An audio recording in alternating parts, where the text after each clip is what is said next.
ਵਾਹਿਗੁਰੂ ਜੀ ਕਾ ਖਾਲਸਾ ਵਾਹਿਗੁਰੂ ਜੀ ਕੀ ਫਤਿਹ।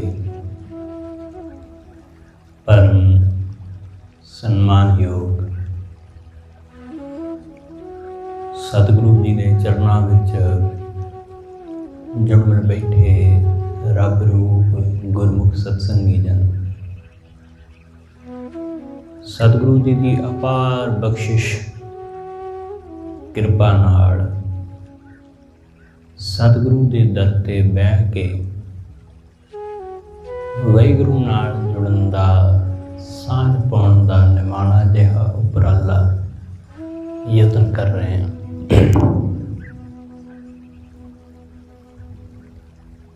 ਸਤਿਗੁਰੂ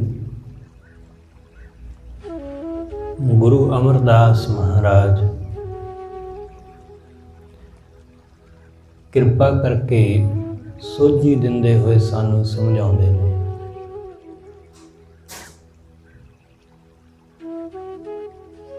ਕਿ ਗੁਰੂ ਦੇ ਰਾਹੀਂ ਜਦੋਂ ਕੋਈ ਮਨੁੱਖ ਵਾਹਿਗੁਰੂ ਦੀ ਭਗਤੀ ਵਿੱਚ ਜੁੜਦਾ ਹੈ ਤਾਂ ਉਸ ਨੂੰ ਗਿਆਨ ਹਾਸਲ ਹੁੰਦਾ ਹੈ।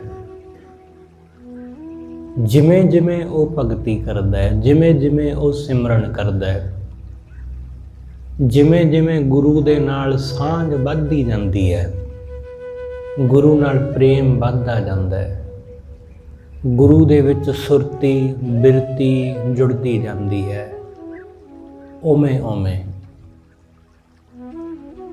ਸੱਚ ਪਤਾ ਲੱਗਦਾ ਜਾਂਦਾ ਹੈ, ਉਵੇਂ ਉਵੇਂ ਚਾਨਣ ਹੁੰਦਾ ਜਾਂਦਾ ਹੈ। ਜਿਵੇਂ ਸੂਰਜ ਜਿਵੇਂ ਜਿਵੇਂ ਚੜ੍ਹਦਾ ਉਵੇਂ ਉਵੇਂ ਹਨੇਰਾ ਬਿਨਸਦਾ ਜਾਂਦਾ ਹੈ। ਜਿਵੇਂ ਜਿਵੇਂ ਸੂਰਜ ਅਵਤਾਰ ਨੂੰ ਹੁੰਦਾ ਉਵੇਂ ਉਵੇਂ ਰਾਤ ਦਾ ਹਨੇਰਾ ਖਤਮ ਹੁੰਦਾ ਜਾਂਦਾ ਹੈ। ਬਿਲਕੁਲ ਐਸਾ ਹੀ ਜਿਵੇਂ ਜਿਵੇਂ ਉਹਦੀ ਭਗਤੀ ਦਾ ਪ੍ਰਕਾਸ਼ ਸਾਡੇ ਹਿਰਦੇ ਵਿੱਚ ਹੁੰਦਾ ਜਾਂਦਾ ਹੈ, ਸਾਡੇ ਅੰਦਰੋਂ ਹਨੇਰਾ ਦੂਰ ਹੁੰਦਾ ਜਾਂਦਾ ਹੈ। ਹੌਲੀ ਹੌਲੀ ਸਾਡੇ ਜੀਵਨ ਵਿੱਚ ਸਭ ਸਾਫ਼ ਤੇ ਸਪਸ਼ਟ ਸਾਨੂੰ ਨਜ਼ਰ ਆਉਣ ਲੱਗ ਜਾਂਦਾ ਹੈ। ਕੀ ਕਿੱਥੇ ਹੈ, ਕੀ ਸੱਚ ਹੈ, ਕੀ ਝੂਠ ਹੈ, ਕੀ ਪਖੰਡ ਹੈ ਤੇ ਕੀ ਅਸਲੀਅਤ ਹੈ, ਸਭ ਨਜ਼ਰ ਆ ਜਾਂਦਾ ਹੈ। ਆਪਣੇ ਆਪ ਦੀ ਸੋਝੀ ਹੋ ਜਾਂਦੀ। ਗੁਰੂ ਅਮਰਦਾਸ ਮਹਾਰਾਜ ਕਹਿੰਦੇ ਇਸ ਸ਼ਬਦ ਅੰਦਰ, ਗੁਰਮੁਖ ਭਗਤ ਘਟ ਚਾਨਣ ਹੋਏ। ਗੁਰੂ ਦੇ ਰਾਹੀਂ ਜਦੋਂ ਗੁਰਮੁਖ ਭਗਤੀ ਕਰਦਾ ਤਾਂ ਉਹਦੇ ਅੰਦਰ ਚਾਨਣ ਹੋ ਜਾਂਦਾ ਹੈ, ਉਹਦੇ ਹਿਰਦੇ ਵਿੱਚ ਚਾਨਣ ਹੋ ਜਾਂਦਾ ਹੈ। ਖਿਆਲ ਰੱਖਣਾ ਕਿ ਜੇ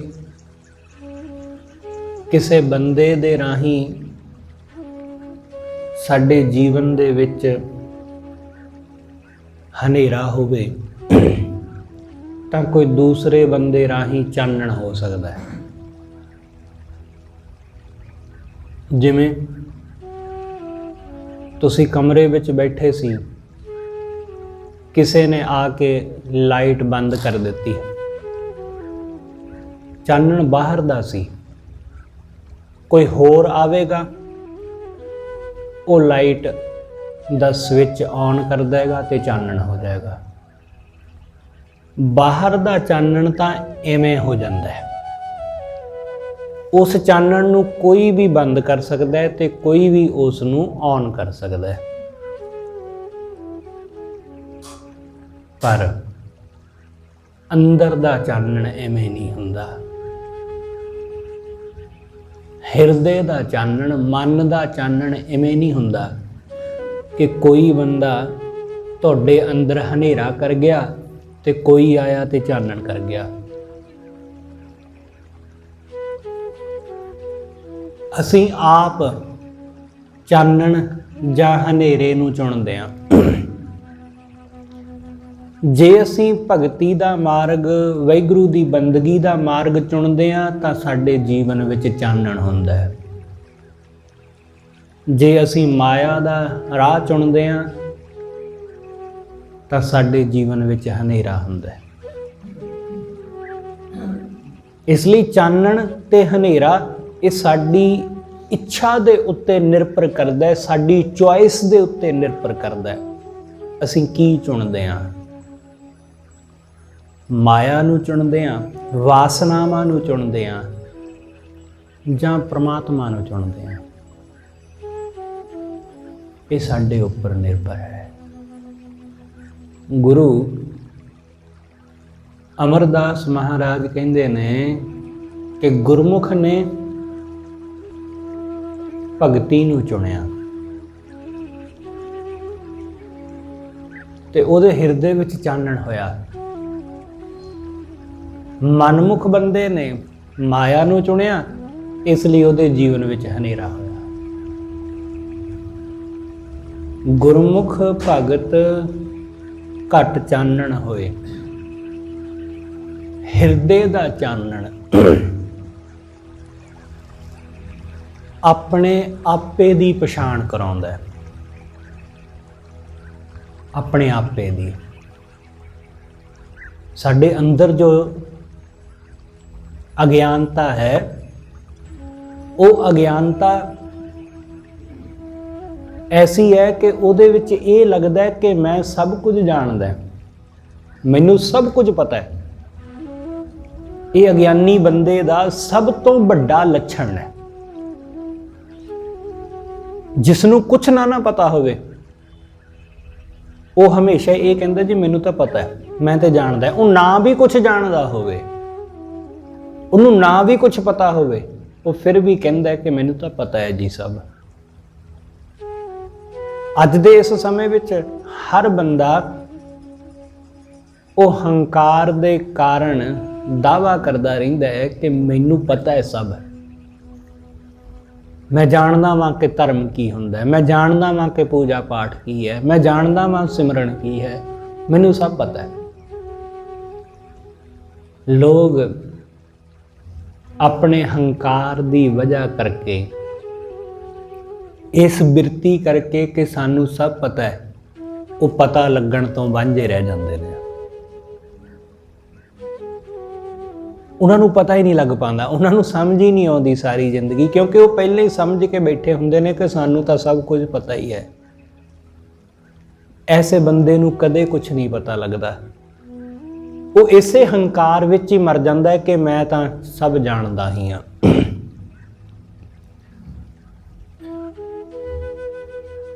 ਇਸ ਲਈ ਮਨਮੁਖ ਬੰਦਾ ਇਸੇ ਤਰ੍ਹਾਂ ਹੀ ਦੁਖੀ ਹੁੰਦਾ ਰਹਿੰਦਾ ਹੈ, ਖੱਜਲ ਹੁੰਦਾ ਰਹਿੰਦਾ ਹੈ। ਪਰ ਜਿਵੇਂ ਜਿਵੇਂ ਗੁਰਮੁਖ ਵਾਹਿਗੁਰੂ ਦੀ ਭਗਤੀ ਦੇ ਵਿੱਚ ਉਤਰਦਾ ਹੈ, ਜਿਵੇਂ ਜਿਵੇਂ ਅਸੀਂ ਉਸ ਦੀ ਬੰਦਗੀ ਕਰਦੇ ਹਾਂ, ਅਸੀਂ ਟਿਕਾਅ ਵਿੱਚ ਆਉਂਦੇ ਹਾਂ, ਸ਼ਾਂਤ ਹੁੰਦੇ ਜਾਂਦੇ ਹਾਂ। ਜਿਵੇਂ ਜਿਵੇਂ ਸਾਡਾ ਮਨ ਸ਼ਾਂਤ ਹੁੰਦਾ, ਅਸੀਂ ਟਿਕਾਅ ਵਿੱਚ ਆਉਂਦੇ ਹਾਂ। ਉਵੇਂ ਉਵੇਂ ਆਪਣੇ ਆਪੇ ਦਾ ਪਤਾ ਚੱਲਦਾ ਹੈ, ਆਪਣੀਆਂ ਗਲਤੀਆਂ ਦਿਸਣ ਲੱਗ ਪੈਂਦੀਆਂ। ਜਦੋਂ ਤੱਕ ਅਸੀਂ ਅਸ਼ਾਂਤ ਹੁੰਦੇ ਹਾਂ, ਸਾਨੂੰ ਕੁਝ ਨਹੀਂ ਦਿਸਦਾ, ਸਾਨੂੰ ਦੂਸਰਿਆਂ ਦੀਆਂ ਗਲਤੀਆਂ ਦਿਸਦੀਆਂ, ਸਾਨੂੰ ਦੂਸਰਿਆਂ ਦੇ ਔਗਣ ਦਿਸਦੇ ਨੇ। ਜਦੋਂ ਅਸੀਂ ਅਸ਼ਾਂਤ ਹੁੰਦੇ ਹਾਂ, ਕਿਉਂਕਿ ਅਸ਼ਾਂਤ ਮਨ ਹਮੇਸ਼ਾ ਬਾਹਰ ਨੂੰ ਭੱਜਦਾ ਹੈ। ਅਸ਼ਾਂਤ ਮਨ ਸ਼ਾਂਤੀ ਦੀ ਤਲਾਸ਼ ਵਿੱਚ ਇੱਧਰ ਉੱਧਰ ਦੌੜਦਾ ਹੈ। ਉਹ ਸੋਚਦਾ ਹੈ ਕਿ ਸ਼ਾਂਤ ਜਗ੍ਹਾ ਹੋਵੇਗੀ ਤਾਂ ਸ਼ਾਂਤ ਹੋਵਾਂਗੇ, ਆਪਣਾ ਇੱਕ ਵਧੀਆ ਆਲੀਸ਼ਾਨ ਘਰ ਹੋਵੇਗਾ ਤਾਂ ਸ਼ਾਂਤ ਹੋਵਾਂਗੇ। ਉਹ ਸਾਰੀ ਜ਼ਿੰਦਗੀ ਬਾਹਰ ਨੂੰ ਭੱਜਦਾ ਰਹਿੰਦਾ ਹੈ। ਇਸ ਲਈ ਐਸੇ ਬਹੁਤ ਸਾਰੇ ਲੋਕ ਨੇ ਜਿਨ੍ਹਾਂ ਨੂੰ ਉਹ ਸਾਰੀਆਂ ਚੀਜ਼ਾਂ ਮਿਲ ਗਈਆਂ ਜਿਹੜੀਆਂ ਉਹ ਚਾਹੁੰਦੇ ਸੀ। घर मिल गया, गड्डियां मिल गईयां, पैसा मिल गया, दौलत शौहरत मिल गई, रुतबा मिल गया, मान वडियाई दुनिया विच मिल गई, जो चाहते सी वो सब मिल गया, पर शांति नहीं मिली, टिका नहीं मिलिया। वो चाहते यही सन कि अपना वधिया वड्डा घर होवेगा तो शांत होवांगे। उन्होंने शांति घर विचों, शांति पैसे विचों, शांति गड्डियां विचों, शांति चीज़ां विचों लभण की कोशिश की। चीज़ां तो मिल गईयां पर शांति ना मिली, टिका ना मिलिया। इसलिए जदों बंदे नूं सब चीज़ां हासिल करके टिका नहीं ना लभदा, फिर कहंदा चलो किसी शांत थां ते चलदे आं, चलो कुल्लू मनाली चले जाते हैं, घूम आने थोड़े दिन, शांत हो जावांगे, थोड़े दिन किते बाहर जा आने, थोड़े वध पैसे खर्चण की हिम्मत रखने वाला वो कहता चलो किते दूर चलते हैं, मालदीव चले चलते हैं, शांत होवांगे, गोवा वाले पासे घूम आउंदे हैं, थोड़ी होर छाल मारदा स्विट्जरलैंड चले जाते हैं, इधर उधर जा आने, घूम आने, शांत हो जावांगे। पर जिन्ना वो भटकदा है शांति की खातर, उन्ना ही मन अशांत हुंदा जांदा है। जिथे वो शांति लभण गया सी, उत्थे देखदा कि उत्थे होर लोकां नूं देखदा, उन्हां नूं देख के इहदा मन होर अशांत हो जांदा है। जिथों शांति की तलाश करन गया सी, उत्थे लोग होर ही रंग रौनक विच उलझे ने, उन्हां नूं देख के ये होर उलझ जांदा है, शांति फिर भी नहीं मिलती कितों।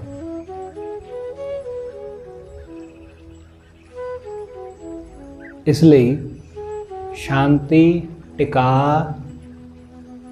ये बाहर नहीं है, ये बाहर नहीं है, ये अंदर ही है।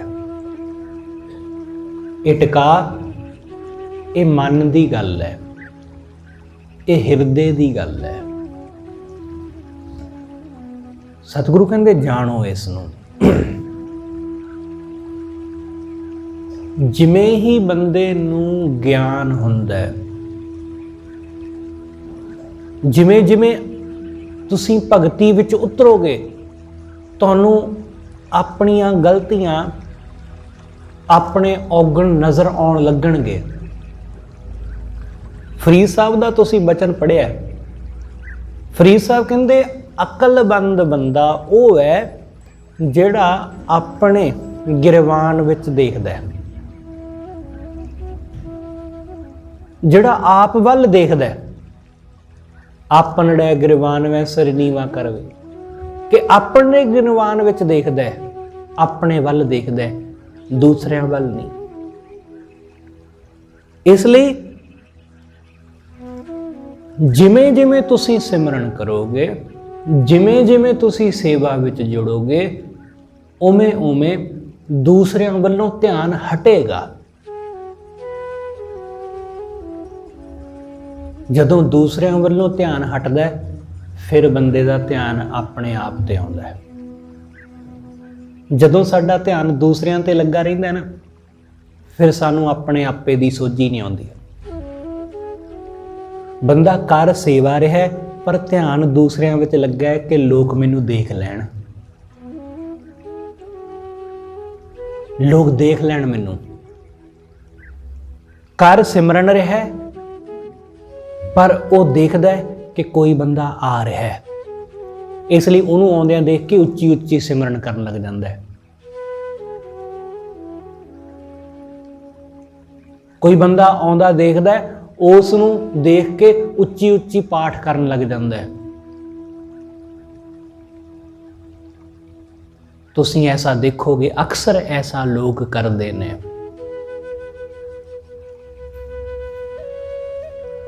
ਉਹ ਦੂਸਰਿਆਂ ਨੂੰ ਦਿਖਾਉਣ ਲੱਗ ਜਾਂਦਾ ਹੈ। ਇਸ ਤੋਂ ਸਾਫ਼ ਸਪਸ਼ਟ ਹੋ ਜਾਂਦਾ ਹੈ ਕਿ ਬੰਦਾ ਹਾਲੇ ਸਿਮਰਨ ਵਿੱਚ ਜੁੜਿਆ ਨਹੀਂ ਹੈ, ਹਾਲੇ ਬਾਣੀ ਵਿੱਚ ਜੁੜਿਆ ਨਹੀਂ ਹੈ, ਹਾਲੇ ਸੇਵਾ ਵਿੱਚ ਲੱਗਾ ਨਹੀਂ ਹੈ। ਜਦੋਂ ਉਹ ਸੇਵਾ ਵਿੱਚ ਲੱਗ ਜਾਏਗਾ, ਜਦੋਂ ਉਹ ਸਿਮਰਨ ਵਿੱਚ ਜੁੜ ਜਾਏਗਾ, ਤਾਂ ਉਹ ਦੂਸਰਿਆਂ ਨੂੰ ਪ੍ਰਭਾਵਿਤ ਕਰਨ ਦੀ ਕੋਸ਼ਿਸ਼ ਨਹੀਂ ਕਰੇਗਾ, ਦੂਸਰਿਆਂ ਨੂੰ ਆਕਰਸ਼ਿਤ ਕਰਨ ਦਾ ਯਤਨ ਨਹੀਂ ਕਰੇਗਾ ਕਿ ਦੂਸਰੇ ਦੇਖ ਲੈਣ, ਦੂਸਰੇ ਸੁਣ ਲੈਣ। ਸਤਿਗੁਰੂ ਕਹਿੰਦੇ ਉਹਨੂੰ ਆਪਣਾ ਗੁੱਸਾ, ਉਹਨੂੰ ਆਪਣੀ ਗਲਤੀ ਉਹਨੂੰ ਦਿਸਣ ਲੱਗ ਜਾਂਦੀ। ਮੈਂ ਕੀ ਕਰ ਰਿਹਾ ਵਾਂ ਉਹਨੂੰ ਇਹ ਦਿਸਣ ਲੱਗ ਪੈਂਦਾ।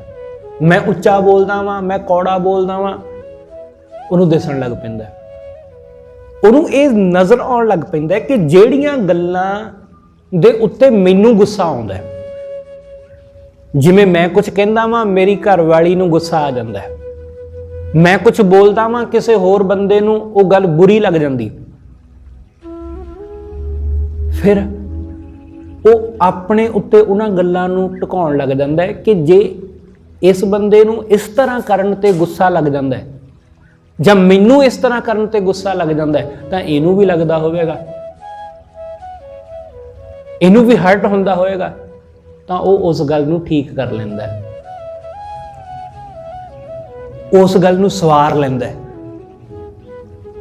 ਇਸ ਤਰ੍ਹਾਂ ਸਤਿਗੁਰੂ ਕਹਿੰਦੇ ਬੰਦੇ ਨੂੰ ਆਤਮ ਦੀ ਸੋਝੀ ਹੁੰਦੀ ਹੈ, ਆਤਮ ਦਾ ਗਿਆਨ ਹੁੰਦਾ ਹੈ। ਸਤਿਗੁਰੂ ਕਹਿੰਦੇ ਆਪ ਪਛਾਣ ਮਿਲੈ ਪ੍ਰਭ ਸੋਏ। ਬੰਦਾ ਆਤਮ ਨੂੰ ਪਛਾਣ ਲੈਂਦਾ ਹੌਲੀ ਹੌਲੀ, ਕਿਉਂਕਿ ਜੈਸਾ ਅਸੀਂ ਚਾਹੁੰਦੇ ਹਾਂ ਕਿ ਦੂਸਰੇ ਸਾਡੇ ਨਾਲ ਸਲੂਕ ਕਰਨ, ਸਾਨੂੰ ਉਹੋ ਜਿਹਾ ਸਲੂਕ ਉਹਨਾਂ ਨਾਲ ਕਰਨਾ ਪੈਣਾ ਹੈ। ਜੇ ਅਸੀਂ ਚਾਹੁੰਦੇ ਹਾਂ ਕਿ ਦੂਸਰੇ ਸਾਨੂੰ ਪਿਆਰ ਕਰਨ, ਸਾਨੂੰ ਸਤਿਕਾਰ ਦੇਣ, ਤਾਂ ਸਾਨੂੰ ਖੁਦ ਪਹਿਲਾਂ ਉਹਨਾਂ ਨੂੰ ਸਤਿਕਾਰ ਦੇਣਾ ਪਵੇਗਾ, ਉਹਨਾਂ ਨੂੰ ਪਿਆਰ ਦੇਣਾ ਪਵੇਗਾ, ਫਿਰ ਹੋਵੇਗਾ। ਪਰ ਬੰਦਾ ਚਾਹੁੰਦਾ ਕਿ ਦੂਸਰੇ ਸਤਿਕਾਰ ਦੇਣ, ਆਪ ਦਿੰਦਾ ਨਹੀਂ, ਦੂਸਰੇ सम्मान ਦੇਣ ਪਰ ਆਪ ਨਹੀਂ ਦਿੰਦਾ ਕਿਸੇ ਨੂੰ, ਦੂਸਰਾ ਮੇਰੀ ਇੱਜ਼ਤ ਕਰੇ ਪਰ ਆਪ ਨਹੀਂ ਕਿਸੇ ਦੀ ਇੱਜ਼ਤ ਕਰਦਾ, ਪਰ ਚਾਹੁੰਦਾ ਹੈ ਦੂਸਰਿਆਂ ਦੇ ਕੋਲੋਂ। ਇੰਜ ਨਹੀਂ ਗੱਲ ਬਣਦੀ। ਸਤਿਗੁਰੂ ਕਹਿੰਦੇ ਜਿਵੇਂ ਜਿਵੇਂ ਉਹਦੀ ਭਗਤੀ ਵਿੱਚ ਲੱਗਦਾ ਹੈ, ਜਿਵੇਂ ਜਿਵੇਂ ਉਹਦੇ ਸਿਮਰਨ ਵਿੱਚ ਜੁੜਦਾ ਹੈ, ਉਵੇਂ ਉਵੇਂ ਇਹ ਆਪਣੇ ਆਪੇ ਨੂੰ ਜਾਣਦਾ ਹੈ, ਉਵੇਂ ਉਵੇਂ ਇਸ ਨੂੰ ਆਪਣੇ ਆਤਮ ਦਾ ਗਿਆਨ ਹੁੰਦਾ ਜਾਂਦਾ ਹੈ। ਜੋ ਆਪਣੇ ਆਪ ਨੂੰ ਸਮਝੀ ਬੈਠਾ ਸੀ ਨਾ, ਉਹਦਾ ਪਤਾ ਲੱਗਣ ਲੱਗ ਜਾਂਦਾ ਹੈ ਕਿ ਮੈਂ ਤਾਂ ਇਹ ਨਹੀਂ ਹਾਂ, ਮੈਂ ਆਪਣੇ ਆਪ ਨੂੰ ਇਹ ਸਮਝ ਕੇ ਬੈਠਾ। ਭਗਤਾਂ ਅੰਦਰੋਂ, ਗੁਰਮੁਖਾਂ ਅੰਦਰੋਂ, ਉਹਨਾਂ ਅੰਦਰ ਜਾਤ ਦਾ ਕੋਈ ਹੰਕਾਰ ਨਹੀਂ ਰਹਿ ਜਾਂਦਾ। ਕਿਉਂ? ਕਿਉਂਕਿ ਉਹਨਾਂ ਨੂੰ ਪਤਾ ਲੱਗ ਜਾਂਦਾ ਹੈ ਕਿ ਇਹ ਤੇ ਸਾਡੀ ਜਾਤ ਹੈ ਹੀ ਨਹੀਂ। ਗੁਰੂ ਗ੍ਰੰਥ ਸਾਹਿਬ ਮਹਾਰਾਜ ਦੀ ਬਾਣੀ ਵਿੱਚ ਭਗਤ ਰਾਮਾਨੰਦ ਜੀ ਦੀ ਬਾਣੀ ਹੈ। ਭਗਤ ਰਾਮਾਨੰਦ, ਜੇ ਉਹਨਾਂ ਦਾ ਪਰਿਵਾਰਕ ਪਿਛੋਕੜ ਦੇਖੀਏ ਤਾਂ ਉਹ ਬ੍ਰਾਹਮਣ ਨੇ, ਤੇ ਜਿਨ੍ਹਾਂ ਵੇਲਿਆਂ ਦੇ ਵਿੱਚ ਰਾਮਾਨੰਦ ਜੀ ਇਸ ਸੰਸਾਰ ਵਿੱਚ ਹੋਏ ਨੇ, ਉਹਨਾਂ ਵੇਲਿਆਂ ਵਿੱਚ ਬ੍ਰਾਹਮਣ ਦਾ ਬੜਾ ਦਬਦਬਾ ਸੀ, ਬੜਾ ਪ੍ਰਭਾਵ ਸੀ ਦੁਨੀਆ ਤੇ। ਉਹ ਸਭ ਤੋਂ ਉੱਚਾ ਸਮਝਿਆ ਜਾਂਦਾ ਸੀ। ਉਹ ਆਪਣੇ ਆਪ ਨੂੰ ਆਪ ਹੀ ਉੱਚਾ ਸਮਝਦਾ ਸੀ ਕਿ ਮੈਂ ਸਭ ਤੋਂ ਸ੍ਰੇਸ਼ਟ ਹਾਂ, ਦੂਜੇ ਸਭ ਮੇਰੇ ਤੋਂ ਨੀਵੇਂ ਨੇ। ਇਸ ਲਈ ਉਹ ਸ਼ੂਦਰ ਬੰਦੇ ਨੂੰ, ਨੀਵੇਂ ਜਾਤ ਵਾਲੇ ਨੂੰ ਆਪਣੇ ਨੇੜੇ ਵੀ ਨਹੀਂ ਸੀ ਆਉਣ ਦਿੰਦਾ। ਨੇੜੇ ਤਾਂ ਦੂਰ ਦੀ ਗੱਲ, ਉਹਦਾ ਪਰਛਾਵਾਂ ਵੀ ਆਪਣੇ ਨੇੜੇ ਨਹੀਂ ਸੀ ਆਉਣ ਦਿੰਦਾ। ਪਰ ਰਾਮਾਨੰਦ ਕਬੀਰ ਸਾਹਿਬ ਦੇ ਗੁਰੂ ਹੋਏ। ਬਹੁਤ ਸਾਰਿਆਂ ਦੇ ਭਗਤਾਂ ਦੇ ਗੁਰੂ ਹੋਏ, ਰਵਿਦਾਸ ਜੀ ਦੇ ਗੁਰੂ ਹੋਏ, ਬਹੁਤ ਸਾਰੇ ਭਗਤਾਂ ਦੇ, ਉਹਨਾਂ ਭਗਤਾਂ ਦੇ ਜਿਨ੍ਹਾਂ ਨੂੰ ਦੁਨੀਆ ਨੇ ਨੀਵੀਂ ਜਾਤ ਵਾਲੇ ਕਿਹਾ। ਜਿਵੇਂ ਜਿਵੇਂ ਬੰਦਾ ਭਗਤੀ ਵਿੱਚ ਉਤਰਦਾ ਹੈ ਨਾ, ਤਾਂ ਉਸ ਨੂੰ ਇਹ ਪਤਾ ਲੱਗ ਜਾਂਦਾ ਹੈ ਕਿ ਇਹ ਜਾਤ ਪਾਤ ਤਾਂ ਕੁਝ ਵੀ ਨਹੀਂ, ਇਹ ਤਾਂ ਮੇਰੀ ਹੈ ਹੀ ਨਹੀਂ, ਇਹ ਤਾਂ ਮੇਰੀ ਹੈ ਹੀ ਨਹੀਂ। ਇਸ ਲਈ ਰਾਮਾਨੰਦ ਜੀ ਨੂੰ, ਰਵਿਦਾਸ ਜੀ ਨੂੰ, ਕਬੀਰ ਜੀ ਨੂੰ, ਨਾਮਦੇਵ ਜੀ ਨੂੰ, ਸੈਣ ਜੀ ਨੂੰ, ਧੰਨਾ ਜੀ ਨੂੰ, ਜਿਨ੍ਹਾਂ ਨੂੰ ਵੀ ਆਪਾਂ ਸੁਣਦੇ ਹਾਂ, ਜਾਣਦੇ ਹਾਂ, ਉਹਨਾਂ ਦੀ ਜਾਤ ਕਰਕੇ ਨਹੀਂ ਸੁਣਦੇ ਜਾਣਦੇ, ਉਹਨਾਂ ਨੇ ਭਗਤੀ ਕੀਤੀ ਹੈ ਇਸ ਕਰਕੇ ਜਾਣਦੇ ਸੁਣਦੇ ਹਾਂ। ਉਹਨਾਂ ਨੇ ਵਾਹਿਗੁਰੂ ਦੀ ਬੰਦਗੀ ਕੀਤੀ ਹੈ ਇਸ ਲਈ ਉਹਨਾਂ ਨੂੰ ਜਾਣਦੇ ਤੇ ਸੁਣਦੇ ਹਾਂ। ਉਹ ਜਾਤ ਕਰਕੇ ਨਹੀਂ ਜਾਣੇ ਜਾਂਦੇ, ਉਹ ਵਾਹਿਗੁਰੂ ਦੀ ਭਗਤੀ ਕਰਕੇ ਜਾਣੇ ਜਾਂਦੇ ਨੇ। ਉਹ ਉੱਚੇ ਹੋ ਗਏ ਕਿਉਂਕਿ ਉਹਨਾਂ ਨੇ ਜਾਣ ਲਿਆ ਕਿ ਸਾਡੀ ਜਾਤ ਉਹ ਪਰਮਾਤਮਾ ਹੈ, ਨਾ ਕਿ ਆ ਸੋ ਕਾਲਡ ਜਾਤਾਂ। ਅਸੀਂ ਉਸ ਪਰਮਾਤਮਾ ਦੇ ਹਾਂ। ਉਹਨਾਂ ਨੇ ਆਤਮ ਨੂੰ ਪਛਾਣ ਲਿਆ। ਗੁਰੂ ਅਮਰਦਾਸ ਕਹਿੰਦੇ ਜਿਹਨੇ ਵੀ ਭਗਤੀ ਕੀਤੀ ਉਹਨੂੰ ਚਾਨਣ ਹੋ ਗਿਆ, ਉਹਨੂੰ ਗਿਆਨ ਹੋ ਗਿਆ। ਇਸ ਲਈ ਉਸ ਬੰਦੇ ਦਾ ਸਾਰਿਆਂ ਨਾਲ ਪਿਆਰ ਪੈ ਜਾਂਦਾ ਹੈ, ਸਭ ਨਾਲ, ਚਾਹੇ ਕੋਈ ਹਿੰਦੂ ਹੋਵੇ ਤੇ ਚਾਹੇ ਕੋਈ ਮੁਸਲਮਾਨ, ਚਾਹੇ ਕੋਈ ਨੀਵੀਂ ਜਾਤ ਵਾਲਾ ਹੋਵੇ ਤੇ ਚਾਹੇ ਕੋਈ ਉੱਚੀ ਜਾਤ ਵਾਲਾ, ਚਾਹੇ ਕੋਈ ਗੋਰਾ ਹੋਵੇ ਤੇ ਚਾਹੇ ਕੋਈ ਕਾਲਾ, ਕੋਈ ਬਿਮਾਰ ਹੋਵੇ ਤੇ ਚਾਹੇ ਕੋਈ ਤੰਦਰੁਸਤ, ਉਹ ਸਾਰਿਆਂ ਨਾਲ ਇੱਕੋ ਜਿਹਾ ਬਿਹੇਵ ਕਰਦਾ, ਸਭ ਨਾਲ ਇੱਕੋ ਜਿਹਾ ਪ੍ਰੇਮ, ਕਿਉਂਕਿ ਉਹਨੂੰ ਆਪਣੇ ਜੈਸੇ ਦਿਸ ਪੈ ਸਭ। ਉਹਨੂੰ ਸਾਡੇ ਅੰਦਰ ਵਸਦਾ ਉਹ ਦਿਸ ਪਿਆ ਜਿਹੜਾ ਸਾਨੂੰ ਨਹੀਂ ਹਾਲੇ ਤੱਕ ਦਿਸਿਆ, ਪਰਮੇਸ਼ਰ, ਵਾਹਿਗੁਰੂ। ਇਸ ਲਈ ਸਤਿਗੁਰੂ ਕਹਿੰਦੇ ਆਪ ਪਛਾਣ ਮਿਲੈ ਪ੍ਰਭ ਸੋਏ। ਜਿਹੜਾ ਆਪ ਨੂੰ ਪਛਾਣ ਲੈਂਦਾ ਉਸ ਨੂੰ ਪ੍ਰਭੂ ਮਿਲ ਪੈਂਦਾ। ਲੋਕ ਭਗਤੀ ਦੇ ਨਾਮ ਉੱਪਰ ਸਤਿਗੁਰੂ ਕਹਿੰਦੇ ਬਹੁਤ ਕੁਝ ਕਰਦੇ ਨੇ। ਭਗਤੀ ਦੇ ਨਾਮ ਤੇ ਲੋਕ ਕਈ ਤਰ੍ਹਾਂ ਦੇ ਕਰਮਕਾਂਡ, ਕਈ ਤਰ੍ਹਾਂ ਦੇ ਪਖੰਡ ਕਰਦੇ ਨੇ।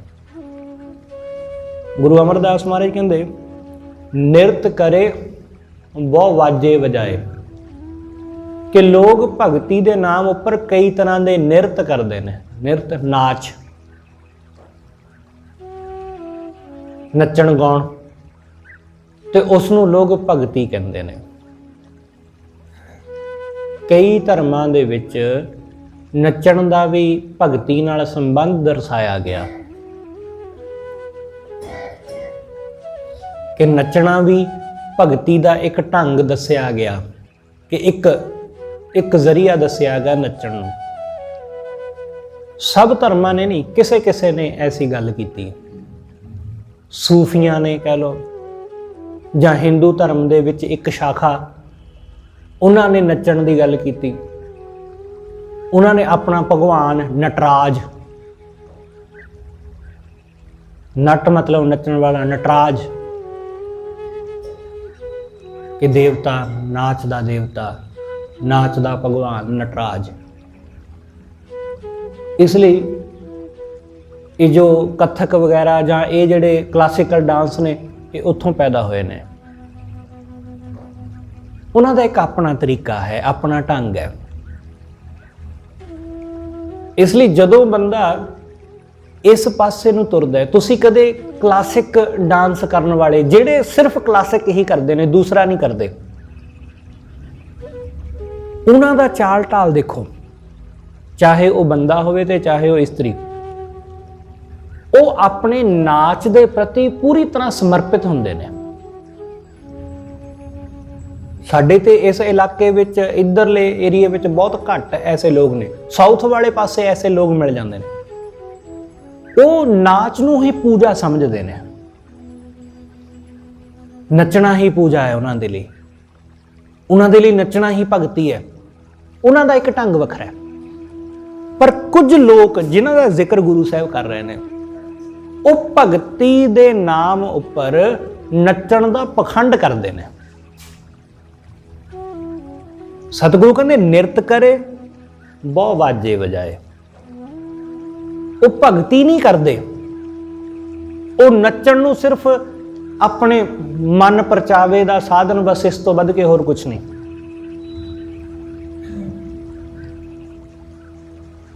ਨੱਚਣਾ ਚਾਹੁੰਦੇ ਨੇ। ਜਿਵੇਂ ਕੁਝ ਲੋਕ ਐਸੇ ਹੁੰਦੇ ਨੇ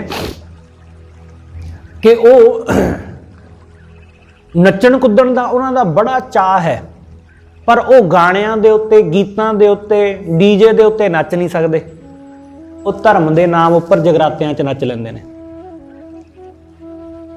ਇੱਕ ਪਾਸੇ ਨੱਚਣ ਦਾ ਵੀ ਕੰਮ ਹੋ ਜਾਂਦਾ, ਦੂਸਰੇ ਪਾਸੇ ਭਗਤੀ ਵੀ ਹੋ ਜਾਂਦੀ। ਉਹ ਡਬਲ ਕੰਮ ਕਰ ਜਾਂਦੇ ਨੇ। ਇੱਕ ਪਾਸੇ ਉਹ ਕਹਿੰਦੇ ਨੇ ਜੀ ਨਾ ਜੀ ਨਾ, ਇਹ ਨੱਚਣਾ ਚੁੱਚਣਾ ਸਾਨੂੰ ਨਹੀਂ ਆਉਂਦਾ, ਇਹ ਤਾਂ ਐਵੇਂ ਪੁੱਠੇ ਕੰਮ ਨੇ, ਗਲਤ ਕੰਮ ਨੇ।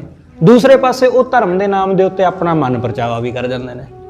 ਉਹਨਾਂ ਦਾ ਜ਼ਿਕਰ ਹੋ ਰਿਹਾ ਹੈ ਇੱਥੇ, ਜਿਹੜੇ ਪਖੰਡ ਕਰਦੇ ਨੇ। ਕਿ ਇੱਕ ਪਾਸੇ ਬੰਦਾ ਕਹਿੰਦਾ ਕਿ ਜੀ ਇਹ ਗਲਤ ਹੈ, ਜੀ ਗਲਤ ਹੈ, ਉਹ ਦੂਸਰਿਆਂ ਨੂੰ ਕਹਿੰਦਾ ਰਹਿੰਦਾ ਇਹ ਗਲਤ ਹੈ, ਇਦਾਂ ਨਹੀਂ ਹੋਈਦਾ। ਕਿਉਂਕਿ ਆਪ ਉਹ ਕਰ ਨਹੀਂ ਸਕਦਾ, ਕਰਨਾ ਚਾਹੁੰਦਾ ਪਰ ਸ਼ਰੇਆਮ ਨਹੀਂ ਕਰ ਸਕਦਾ। ਇਸ ਲਈ ਕਮਰੇ 'ਚ ਬਹਿ ਕੇ ਦਰਵਾਜ਼ੇ ਬੰਦ ਕਰਕੇ ਕਰ ਲੈਂਦਾ, ਨੱਚ ਲੈਂਦਾ ਕਿ ਕਿਸੇ ਨੂੰ ਦਿਸ ਨਾ ਜਾਵੇ, ਕਿਸੇ ਨੂੰ ਪਤਾ ਨਾ ਲੱਗ ਜਾਏ। ਉਹ ਦੂਸਰੇ ਨੂੰ ਟੋਕਦਾ ਰਹਿੰਦਾ ਕਿ ਇਹੋ ਜਿਹੇ ਕੱਪੜੇ ਪਾਉਂਦੇ ਨੇ, ਇਹੋ ਜਿਹਾ ਪਹਿਰਾਵਾ ਪਹਿਨਦੇ ਨੇ, ਇਹੋ ਜਿਹਾ ਮੇਕਓਵਰ ਕਰਦੇ ਨੇ, ਇਹ ਗਲਤ ਗੱਲ ਹੈ। ਆਪ ਸਾਰਾ ਕੁਝ ਕਰ ਲੈਂਦਾ, ਆਪ ਸਭ ਕੁਝ ਕਰ ਲੈਂਦਾ, ਕਿਉਂਕਿ ਆਪ ਦੂਸਰਿਆਂ ਦੇ ਸਾਹਮਣੇ ਨਹੀਂ ਕਰਨਾ, ਆਪ ਕਿਤੇ ਬਾਹਰ ਜਾ ਕੇ ਕਰ ਲੈਣਾ। ਪਰ ਦੂਸਰੇ ਨੂੰ ਗਲਤ ਕਹਿੰਦਾ। ਇਹੋ ਜਿਹਾ ਬੰਦਾ ਪਖੰਡੀ ਹੈ। ਆਪਣੇ ਆਪ ਨੂੰ ਧਾਰਮਿਕ ਦੱਸਦਾ, ਦੂਸਰਿਆਂ ਨੂੰ ਕਹਿੰਦਾ ਕਿ ਇਹ ਗਲਤ ਕੰਮ ਕਰਦੇ ਨੇ, ਇਹ ਮਾੜੇ ਲੋਕ ਨੇ। ਸਤਿਗੁਰੂ ਸਮਝਾਉਂਦੇ ਨਿਰਤ ਕਰੇ ਬਹੁ ਵਾਜੇ ਵਜਾਏ, ਇਹ ਮਨ ਅੰਧਾ ਬੋਲਾ ਹੈ। ਇਹ ਮਨ ਤਾਂ ਅੰਨਾ ਤੇ ਬੋਲਾ ਹੈ। ਕਿਸ ਆਖ ਸੁਣਾਏ। ਸਤਿਗੁਰੂ ਕਹਿੰਦੇ ਕਿਹਨੂੰ ਆਖ ਕੇ ਸੁਣਾਉਂਦਾ, ਕਿਹਨੂੰ ਸੁਣਾਉਂਦਾ ਫਿਰਦਾ? ਖੁਦ ਅੰਨਾ,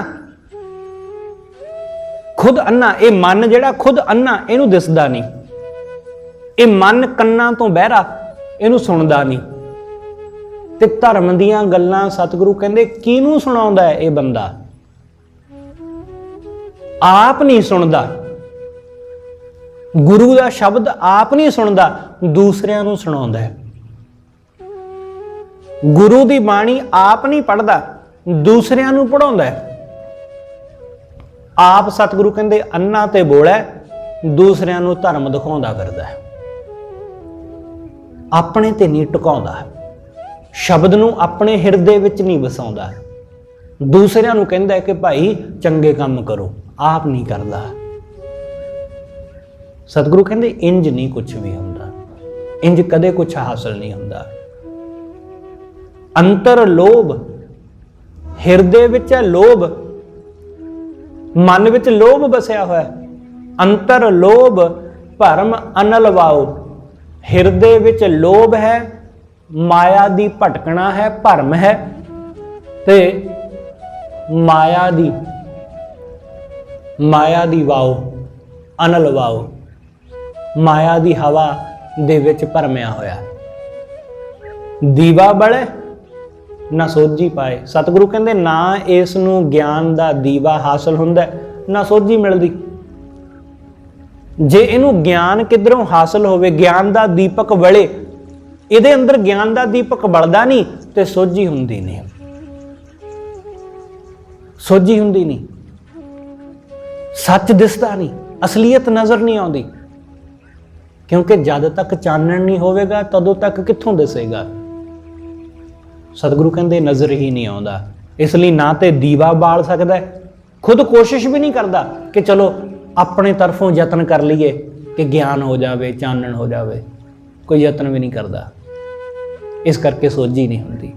गुरमुख भगत घट चानण होए, जिहड़ा गुरु दे सन्मुख हुंदा है उस नूं चानण हुंदा है, जिहड़ा गुरु दी भगती करदा है।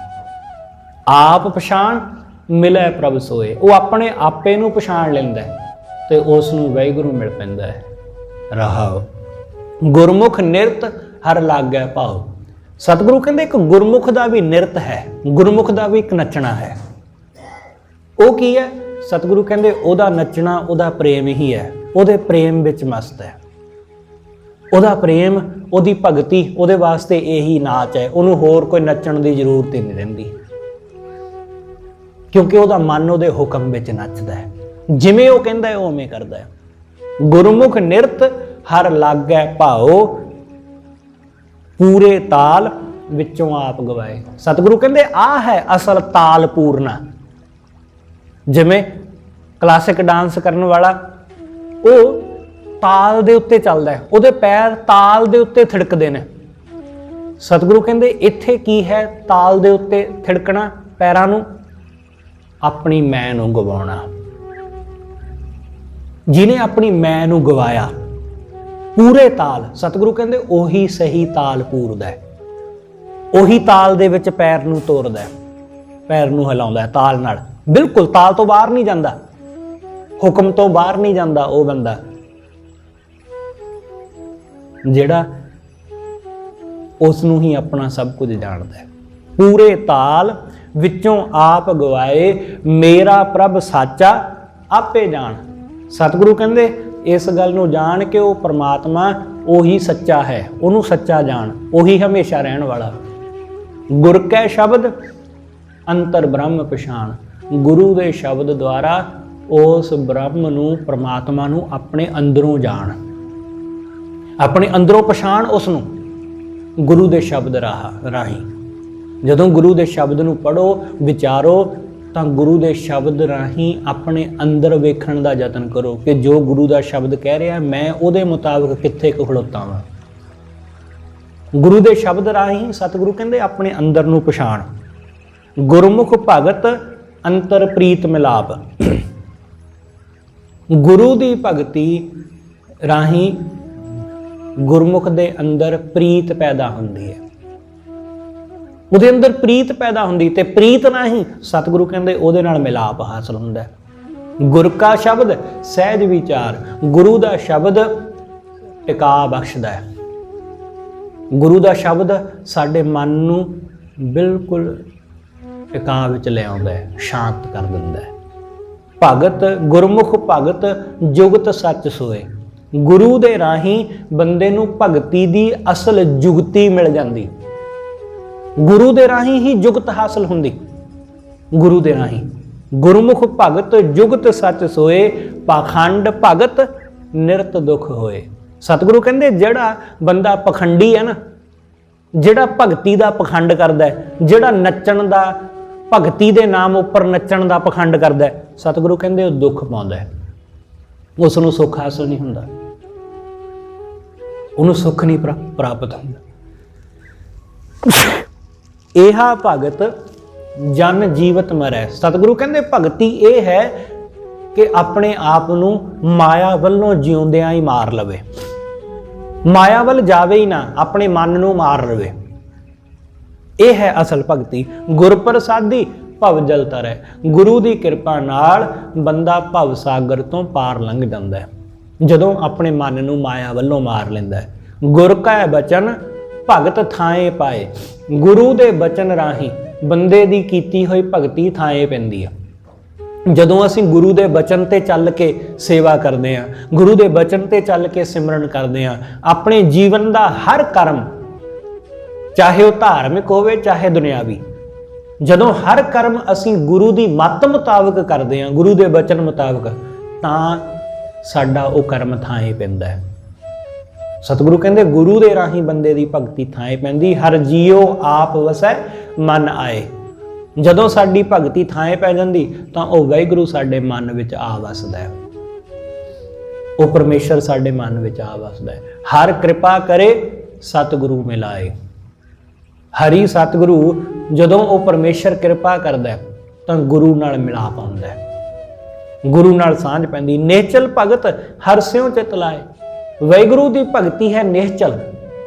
ਜਦੋਂ ਉਸ ਨਿਹਚਲ ਭਗਤੀ ਵਿੱਚ ਅਸੀਂ ਜੁੜਦੇ ਹਾਂ ਤਾਂ ਵਾਹਿਗੁਰੂ ਦੇ ਵਿੱਚ ਸਾਡਾ ਚਿੱਤ ਲੱਗ ਜਾਂਦਾ ਹੈ। ਭਗਤ ਰਤੇ ਤਿਨ ਸੱਚੀ ਸੋਏ। ਜਿਹੜੇ ਭਗਤੀ ਵਿੱਚ ਰੰਗੇ ਗਏ ਉਹਨਾਂ ਦੀ ਸੱਚੀ ਸੋਭਾ ਹੁੰਦੀ ਆ। ਸੋਏ ਮਤਲਬ ਸੋਭਾ। ਉਹਨਾਂ ਦੀ ਸੱਚੀ ਸੋਭਾ ਹੁੰਦੀ ਜਿਨ੍ਹਾਂ ਨੇ ਭਗਤੀ ਵਿੱਚ ਆਪਣੇ ਆਪ ਨੂੰ ਰੰਗ ਲਿਆ। ਨਾਨਕ ਨਾਮ ਰਤੇ ਸੁਖ ਹੋਏ। ਜਿਹੜੇ ਵਾਹਿਗੁਰੂ ਦੇ ਨਾਮ ਵਿੱਚ ਰੰਗੇ ਗਏ ਉਹਨਾਂ ਨੂੰ ਸੁਖ ਹਾਸਲ ਹੋਇਆ। ਉਹੀ ਬੰਦੇ ਸੁਖੀ ਹੋਏ ਜਿਹੜੇ ਉਹਦੀ ਭਗਤੀ ਵਿੱਚ ਰੰਗੇ ਗਏ। ਉਹਦੀ ਭਗਤੀ ਵਿੱਚ ਰੰਗੇ ਬਿਨਾ, ਉਹਦੇ ਸਿਮਰਨ ਵਿੱਚ, ਉਹਦੇ ਨਾਮ ਵਿੱਚ ਰੰਗੇ ਬਿਨਾ ਸੁਖ ਨਹੀਂ ਮਿਲਦਾ। ਭਗਤ ਹਮੇਸ਼ਾ ਸੁਖੀ ਹੈ ਕਿਉਂਕਿ ਉਸਨੇ ਆਪਣੇ ਆਪ ਨੂੰ ਰੰਗ ਲਿਆ ਵਾਹਿਗੁਰੂ ਦੇ ਰੰਗ ਵਿੱਚ। ਉਹਨੇ ਪਰਮੇਸ਼ਰ ਦੇ ਰੰਗ ਵਿੱਚ ਆਪਣੇ ਆਪ ਨੂੰ ਰੰਗ ਲਿਆ, ਇਸ ਲਈ ਉਹ ਸੁਖੀ ਹਮੇਸ਼ਾ ਆਨੰਦ ਵਿੱਚ ਆਉਂਦਾ ਹੈ। ਸਤਿਗੁਰੂ ਰਹਿਮਤ ਕਰੇ ਇਹ ਵਾਹਿਗੁਰੂ ਦੀ ਭਗਤੀ ਦਾ ਰੰਗ, ਉਹਦੇ ਸਿਮਰਨ ਦਾ ਰੰਗ ਸਾਡੇ ਸਾਰਿਆਂ ਦੇ ਮਨ ਨੂੰ ਚੜ੍ਹ ਜਾਵੇ। ਹੋਈਆਂ ਭੁੱਲਾਂ ਲਈ ਖਿਮਾ ਸਤਿਗੁਰੂ ਜੀ ਅਤੇ ਆਪ ਸਰਬੱਤ ਸੰਗਤ ਬਖਸ਼ਣਯੋਗ। ਭੁੱਲਾਂ ਨਾ ਚਤਾਰਦੇ ਹੋਏ ਆਖੋ ਜੀ ਵਾਹਿਗੁਰੂ ਜੀ ਕਾ ਖਾਲਸਾ ਵਾਹਿਗੁਰੂ ਜੀ ਕੀ ਫਤਿਹ।